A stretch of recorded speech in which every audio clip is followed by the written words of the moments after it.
I'm Mizu. And I'm Lucas. Hi, friends.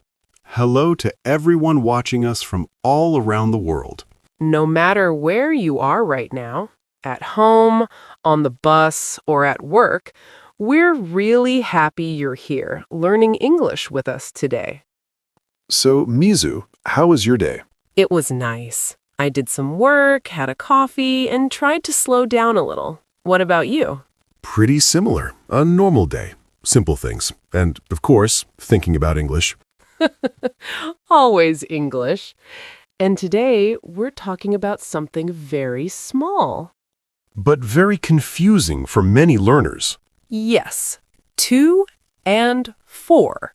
People often ask, should I say to you or for you? When do I use to? When do I use for? Don't worry. Today, we'll make it simple. One clear idea, real examples, and English you can use every day. And before we start, if you enjoy learning English in a simple and natural way, Please like this video, share it with your friends, and subscribe to Go English. all right, let's get started.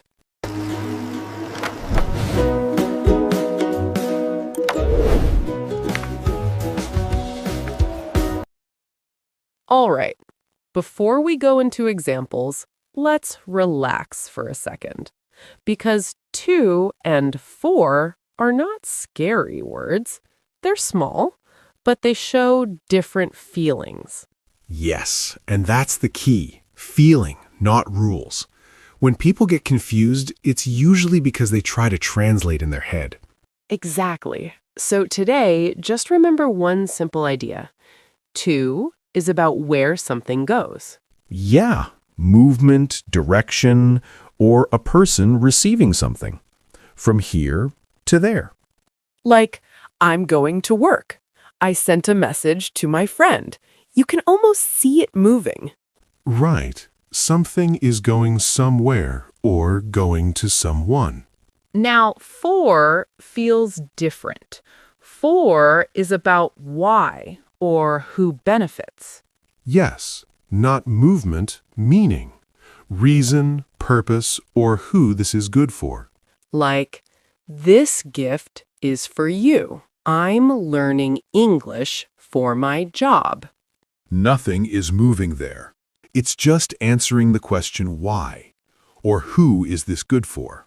So, very simply, and this is enough for now, 2 is about where it goes. And 4 is about why we do it or who benefits.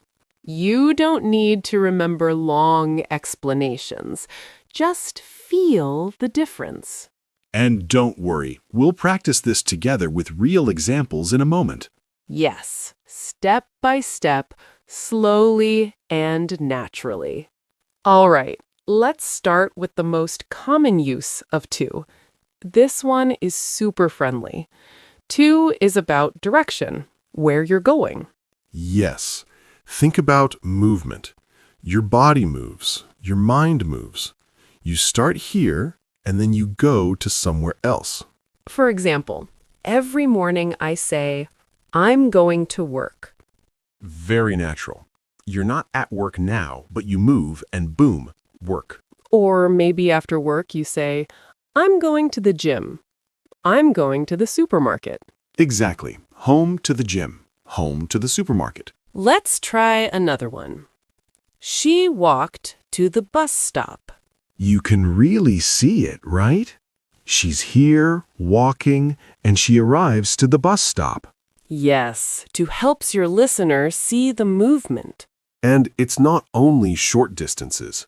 Big trips, too. Right. We're flying to Sydney. We're traveling to Japan. Wow, big movement. Different city, different country. Still, too. So remember this feeling. You start in one place. And you go to another place.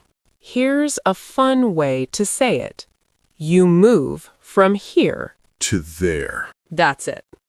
No grammar stress, just movement. If you can draw an arrow in your head, to is probably correct. And don't worry, in the next parts, we'll show you to with people too. Yes, because English loves movement, even when it's invisible. All right, now let's take to one step further. It's still the same idea, movement, but this time the destination is a person. Yes, not a place, a person. Something moves to someone. For example, I gave the keys to my brother. Perfect. The keys move from you to your brother. You had the keys. Now he has the keys. We can see the movement. Let's try another one. She sent an email to her boss. Even though you can't see the email, your brain still feels it moving. The email moves from her laptop, through the internet, and finally to her boss. Exactly. Now this one is very common in conversation. Can you explain this to me? Yes, the idea, the information, the meaning, it moves to you. So it's not only physical things. Words move. Ideas move. Advice moves. Messages move. Everything can move to a person. Here are some more natural examples. I sent a message to my friend. Don't say that to her. Can you talk to him later? All the same feeling. Something goes from one person to another person. So remember this simple idea. To is about receiving. Yes, if someone receives something, to is usually your best friend. No rules to memorize. Just ask yourself one question. Is something moving to a person? If the answer is yes, to sounds right. Nice and easy. Now, let's look at another very common use of to, and this one shows up everywhere in daily English. When to comes before a verb, it often becomes part of the verb pattern. So don't treat it like direction or destination this time. Yes, this is where many learners stop and think too much.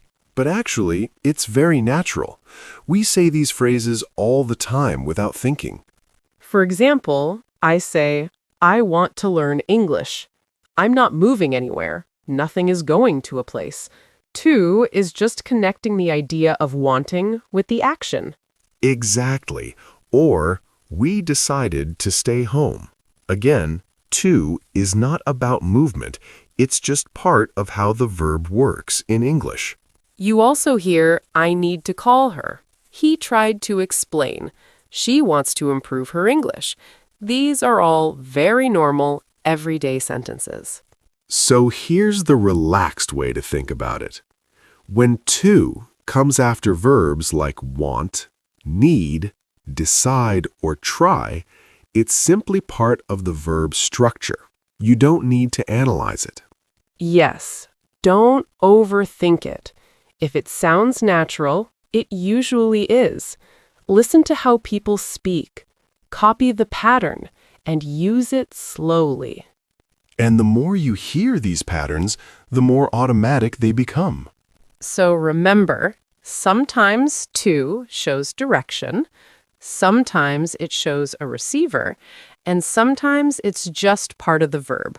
And all of that is normal English. Lucas, can I ask you something? When you hear the word for, what's the first question that comes into your mind? Honestly, why? Every time. Why are we doing this? Why does this thing exist? Yes, exactly. And that feeling is so important. For is not about going somewhere. It's about explaining the reason behind something. Right. Like if I see a button and it says, this button is for emergencies, I don't imagine the button moving. I just understand its purpose. Same here. The word for quietly tells me, hey, this is the reason. This is what it's made for. Let me try another one. If you say, I'm studying English for my job, I immediately understand why you're studying. It feels clear. Yes, and notice how natural that sounds. You're not thinking about grammar, you're just explaining your life. Exactly. Or when someone says, "We stopped for lunch," I feel the reason right away. Hunger, food, a break. Yes, lunch is the reason. That's why for sounds so comfortable there. So maybe the best way to remember for is not with a rule, but with a feeling. I agree. When your sentence is answering why, for usually fits perfectly. No pressure, no memorizing. Just listen to your meaning. And let the word for do its job. Lucas, let me ask you another question. When you give someone a gift, what do you usually say? I usually say, "This is for you." It just feels right. Yes, exactly.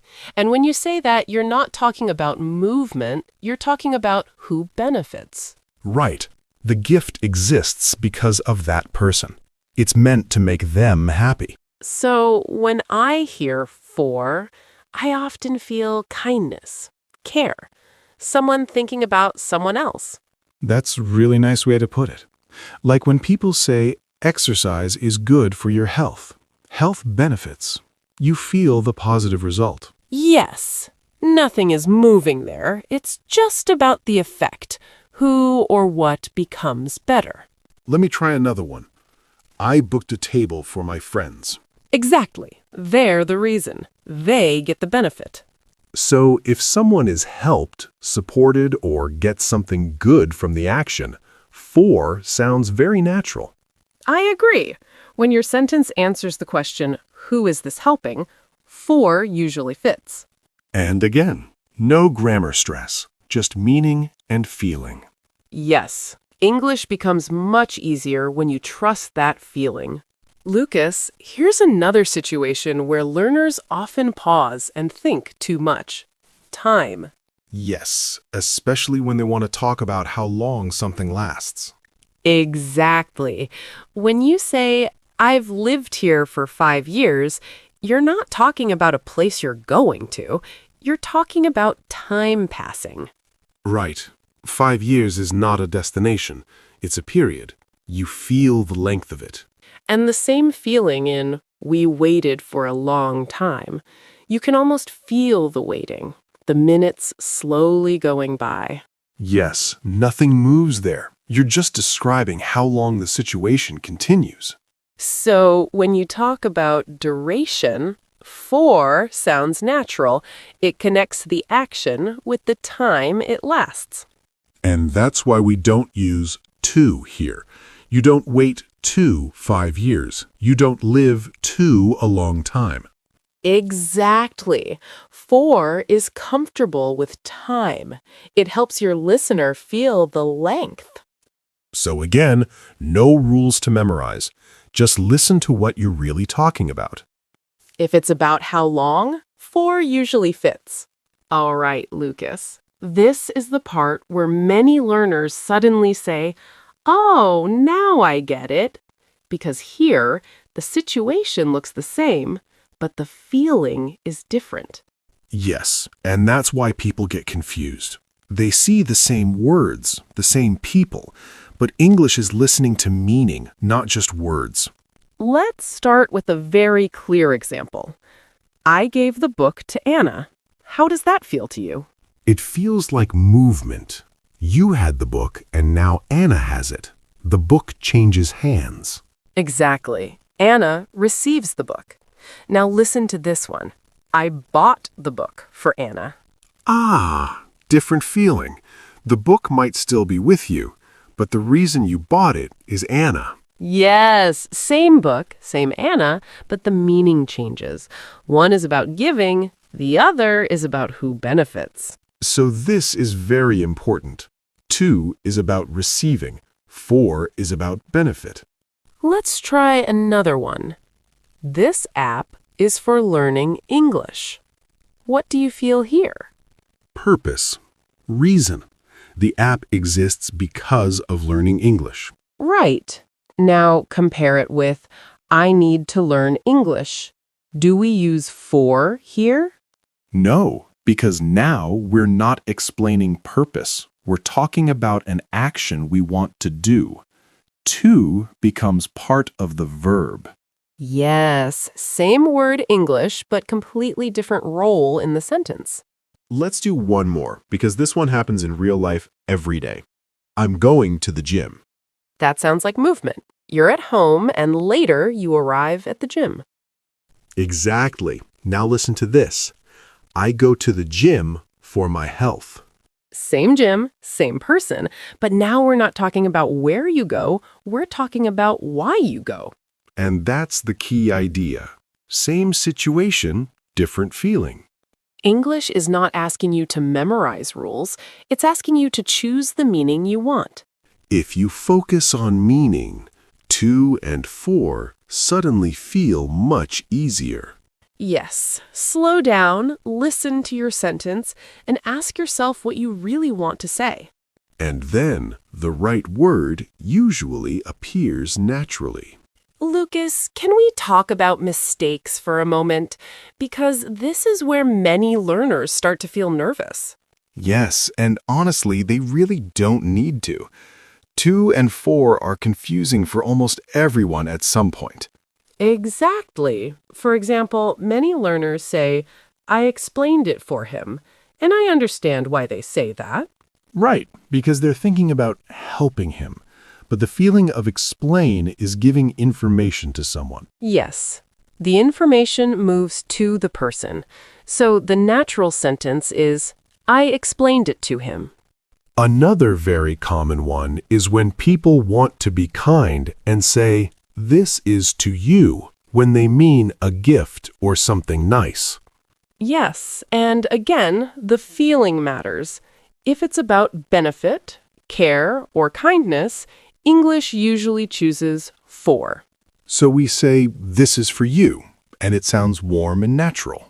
But here's the most important thing. Making these mistakes is completely normal. Even advanced learners mix this up. Even native speakers sometimes pause and think. So don't feel bad.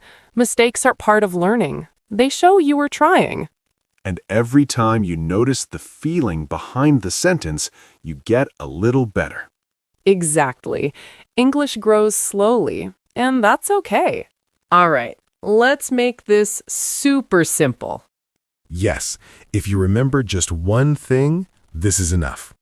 When you use to, quietly ask yourself, where is it going, or who receives it? And when you use for, ask yourself, why am I doing this? Or who benefits? That's it. 2 questions. No translating in your head.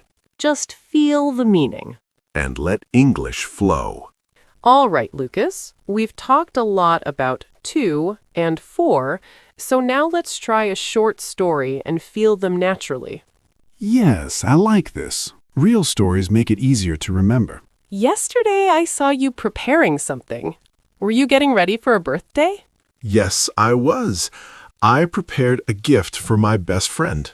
Oh, that's really nice. What kind of gift was it? It was something small but meaningful. And later, I gave the gift to her in person. That sounds perfect. Did you also send her a message? Yes, I sent her a message to remind her about the appointment. Right. A message to someone and a reminder about something. Exactly. And of course, I'm still learning English for my future. Same here. We're all doing this for a reason. And this morning, I said, I'm going to work. And I went to the gym for my health. See? To a place, for a reason. Exactly. Everyday life, everyday English. Say it slowly, use it naturally, and it starts to feel easy. Yes, that's it. No stress, just real conversation. All right, Lucas, let's quickly wrap everything up. Yes. First, to is for direction, for receiver, or when it's part of a verb, like want to, need to, decide to, or try to. And for is about purpose, benefit, or duration. Same sentence, Same words, different feeling. Exactly. If something moves to someone or somewhere, use to. If you're talking about why, who benefits, or how long, use for. No need to memorize everything. Just listen, feel it, and use it naturally. All right, friends, now it's your turn. Yes, try making your own sentence using to or for. It can be about anything in your life, giving something to someone, doing something for a reason, or even about time. Write your sentence in the comments. We read all your comments and love seeing your English practice. Don't worry about mistakes. Just have fun and try to use to and for naturally. Yes, this is your chance to practice and speak English every day, even just a little bit. Remember, friends, English doesn't need to be hard. You don't need perfect grammar. Just listen, repeat, and use it a little every day. Like, share, and subscribe to Go English. And even 5 minutes of practice every day helps you improve a lot. Yes, keep going, have fun, and speak English naturally. Bye. See you next time. I'm Mizu. And I'm Lucas. Hi, friends. Hello to everyone watching us from all around the world. No matter where you are right now, at home, on the bus, or at work, we're happy you're here with us today. So, Mizu, how was your day? It was pretty good. I worked a bit, had some coffee, and tried to relax. What about you? Same here. A normal day, simple things. And of course, thinking about English. Always English.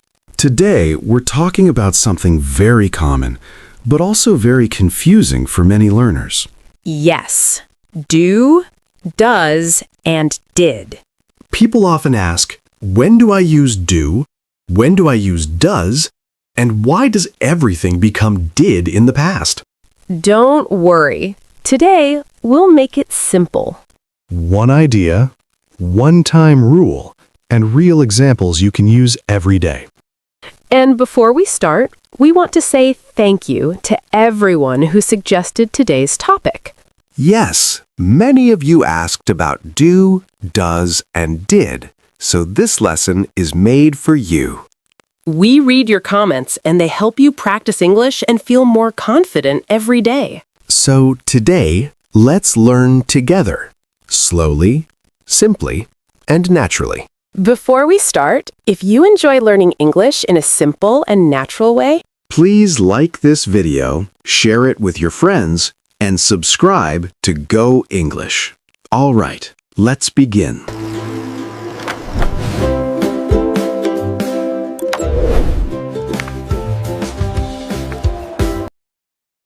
all right, before we go deeper, let me ask you something, Lucas. When people feel confused about do, does, and did, what do you think the real problem is? I think people try to remember too many rules. They think, okay, do for this, does for that, and then they get stuck. Exactly. But what if we don't think about rules first? What if we just think about time? Time? Yes, just one simple question. Are we talking about now, or are we talking about before? Ah, that already sounds easier. Right?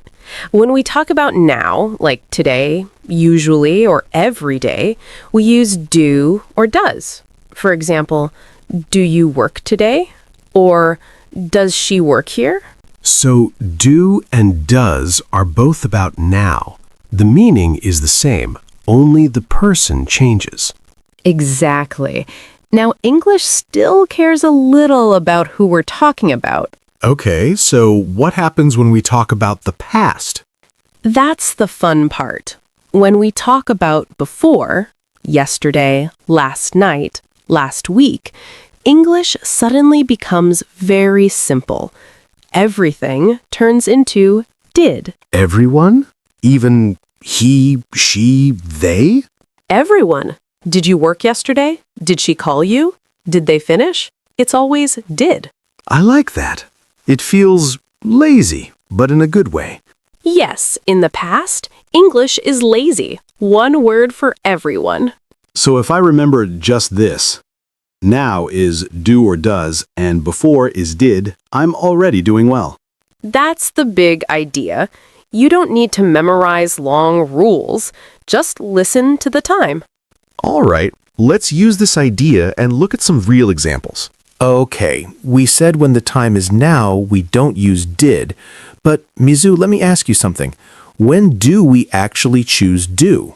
Good question. We use do when we're talking about now, and the person is I, you, we, or they. That's the moment do appears naturally. So, if I'm talking about myself, I would say something like, do I work today? Exactly. And when you're talking to someone directly, it's the same. Do you like coffee? What about more than one person? Still do. You can ask, do we need to leave now? Or do they live here? It doesn't change. I see. So do stays with I, you, we, and they, as long as we're talking about now. Yes. Work, habits, daily life. If it's now and it's those people, do is the natural choice. And when the answer is no, I just add not, right? Right. I don't work today. They don't live here. Simple and clean. And if the answer is yes? Keep it short. Yes, I do. Yes, they do. That actually feels very clear now. Good. Just remember the feeling, not a long rule. Now, when we talk about I, you, we, or they, we use do. Wait a second. When you said I and they used do, I suddenly thought of something. What about he or she? It sounds a little different, right? Yes, good ear. The meaning is the same. The time is still now, but when the person is he, she, or it, English changes the sound to does. So we're not talking about a new idea, just a small change. Exactly. For example, you don't say, do she work here? You naturally say, does she work here? That sounds right. And the meaning doesn't change. I'm still asking about her life now. Right. Or you can ask, does he like tea? That's just a habit question. What about things, not people? Same idea. You can ask, does it open at 9? We're still talking about now. Okay, so does is only about the person, he, she, it, not about time. Yes, the time stays the same. It's still present. And for negative sentences, we just follow the same feeling? Yes, very simple. She doesn't work today. He doesn't drink coffee. Short, clear, and natural. And for short answers, it's the same pattern. Yes, she does. No, he doesn't. I like that. It feels familiar, not scary. That's because do and does are really one team. They only work in the present. So the reminder's easy to remember. Do and does are only for now. Exactly. And once you feel that, the rest becomes much easier. All right. We've talked about do and does, and both of them live in the present. But what happens when we talk about the past? This is my favorite part, because English suddenly becomes very kind. When we talk about before, yesterday, last night, last week, we use just one word, did. Just one? Even for different people? Yes, for everyone. I, you, he, she, we, they. It's always did. So I can ask, did you work yesterday? Exactly. And you can also ask, did she call you? Or did they finish the job? Same form every time. That already feels easier than the present. Yes. In the past, English doesn't care about the person anymore. It only cares about the time. What about negative sentences? Do we still keep it simple? Very simple. I didn't work yesterday. She didn't call me. No changes, no extra thinking. Exactly. And short answers are just as easy. Yes, I did. No, I didn't. I like that feeling. One word for everyone. That's why this is the key idea. In the past, English uses only did. So if I remember one thing from this part, it's this. Past questions, past negatives, past short answers, did. Perfect. Once you feel that, the past is no longer scary. Okay, let's stop for a moment and put everything side by side. I think this is where things really click. Yes, when you see them together, it suddenly feels very clear. Let's start with now. If I ask you about today, I would say, do you work today? And if you're asking about another person, you naturally change it to, does she work today? So, in the present, the person matters. Exactly. Now changes the person. All right, let's move to before. If I'm talking about yesterday, I ask, did you work yesterday? And even if the person changes, it stays the same. Did she work yesterday? So, in the past, the person doesn't matter anymore. Right. Past does not. I like that. Two short ideas, very easy to remember. Yes. When you're not sure, just think about the time first. Your English will follow. Now that we see the difference clearly, let's use it in a real conversation. Hey, Lucas. You know what? Let's stop explaining for a second and just talk. Like real life. No lesson, just a normal chat. Sounds good. Okay, so do you work today? No, I don't. I took today off. I just wanted a slow day. Oh, nice. That explains it. You look very relaxed. So what do you usually do on a day like this? I don't do much. I drink coffee, answer a few messages, and just rest a bit. That sounds perfect. And what about your colleague? Does she work today? Yes, she does. She's covering a few things for me today. Ah, got it. So you can really relax. By the way, what did you do earlier this week? You looked really busy. Yes, I was. I worked a lot earlier so I could slow down today. That makes sense. See? This is how it works naturally. Exactly. We talked about now about habits and about before without forcing anything. And we didn't stop to think, oh, which grammar do I use? It just came out. Right. Do for I, you, we, they. Does for he, she, it. And did when we talk about before. Short questions, real reasons, real answers. Yes! This is the kind of English you can actually use in real life. Lucas, you know what I see a lot from learners? Sometimes they get a little overexcited and make a tiny mistake. Really? Like what? Well, for example, some people say, "Did you worked yesterday?" Oh, yes, I've seen that too. That extra ed slips in because people remember the past tense. Exactly. But we already have did for the past, so we don't add anything to the verb. The correct way is, did you work yesterday? Ah, right. Just the base verb after did. Makes sense. And another one I hear often, does she worked here?